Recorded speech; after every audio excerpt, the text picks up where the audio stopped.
Okay. Next is Dr. Rituraj.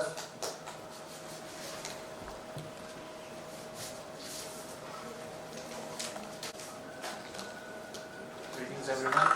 My free paper today deals with the effect of intravitreal ranibizumab administered 3 to 30 days prior to vitrectomy in case of diabetic vitreous hemorrhage.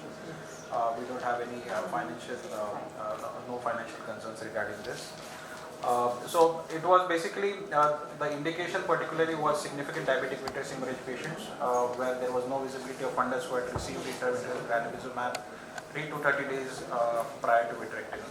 Pre-injection B-scan was showing no traction on the retina, and all the cases had undergone vitrectomy with endolaser with or without phacoemulsification, irrespective of the grade of cataract present at the time of the presentation. The exclusion criteria were patient on anticoagulants or antiplatelets, other ocular comorbidity factors like uveitis, glaucoma, pre-existing neuropathy, preoperative or post-operative retinal detachment, follow-up less than 3 months, and post-operative siliconoid tamponade. All the cases who had certain contraindications for anti-VEGFs, particularly like pregnancy or lactating mothers or recent thromboembolic events, were also excluded. So there were 40 eyes of patients with significant diabetic vitreous hemorrhage were analyzed. All the cases underwent complete ophthalmic examination, B-scan examination to particularly look for any traction on the retina. And when there was no traction, then intravitreal ranibizumab was given prior to vitrectomy. 15 of these cases showed resolution. 25 cases underwent 25-gauge standard 3-port Pastana vitrectomy. Particularly intraoperative endodiathermy applications, retinal break formations during PVD induction was noted. And post-operative complete ophthalmic examination with OCT disc and macula was performed at the standard follow-ups as mentioned here. Post-operative rebleed rates were noted, and out of the 25 cases, 2 cases were lost to follow-up and 23 cases were then analyzed. These are the patient demographic indicators. I would like to draw your attention on the intraoperative endodiathermy applications, which were 5. Retinal break formation were 2, and rebleed was seen in one of the cases. Average preoperative vision was hand movement close to face, and vision improved from hand movement close to face to 0.254. Average post-op RNFL thickness was 90.71 microns. This is a video. It is a representational video of that particular one of the cases, a pseudophakic patient which having received intravitreal ranibizumab prior to vitrectomy, having pre-macular hemorrhage. After approaching the vitreous core, vitrectomy was performed, and then vitreous was stained with triamcinolone. With the cutter section, the vitreous was tried to pull up. I tried to pull it off the vitreous from the optic disc, not possible, so I used the forceps. And this is at this line particularly, there is a chance that there can be aversion of the disc blood vessels or the NVEs and lead to bleed, or there can be retinal break formation.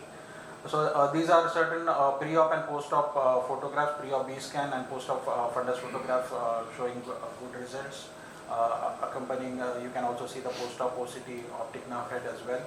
This is one more case where we encountered a rebleed, particularly who had to undergo air blood exchange with good post-operative results. So preoperative anti-VEGF has been proven now as a useful adjunct prior to vitrectomy. It reduces surgical time, lowers rates of intraoperative complication, and reduces rebleed rates. However, there is a tendency to use these anti-VEGF in advanced PDR cases because, and also one of the main concern while using anti-VEGF is progression of retinal traction. So in our case analysis, we used the anti-VEGF, that is ranibizumab, for diabetic DVH cases where there was no traction on the retina. So why IVR? Because the posterior vitreous detachment induction is an important step of vitrectomy. There is avulsion of NVD or NV while we are performing PVD induction, and in such situations, endodiathermy application or increase in infusion pressure is applied. Both of these maneuvers are detrimental to the effect of the retina, and IVR helps in resolution of NVDs or NVs when administered prior to vitrectomy. In our retrospective analysis, as I already underlined, 5 cases required endodiathermy applications. 2 of them had retinal breaks, and 1 case had rebleed. In our case analysis, we were able to achieve better intraoperative hemostasis. Better intraoperative hemostasis means less frequent endodiathermy applications and reduced infusion pressure.